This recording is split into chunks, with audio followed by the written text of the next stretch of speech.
రుచులని అనుకున్నానే నిన్నటి వరకు ఏడో రుచినే కనుగొన్నానే నీ ప్రేమతో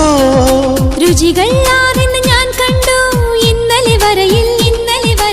ഏഴാം രുചിയും ഉണ്ടെന്നറിഞ്ഞു നീ പ്രേമത്തോ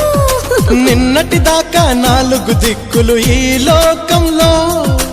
ഇന്നു മുതൽ నువ్వే దిక్కు ఎన్ లోകത്തിൽ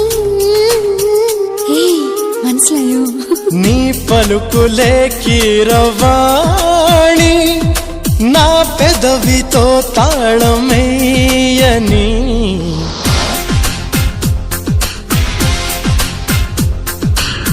మాధవుడే బ్రహ్మను పోని సృష్టించాడేమో గాని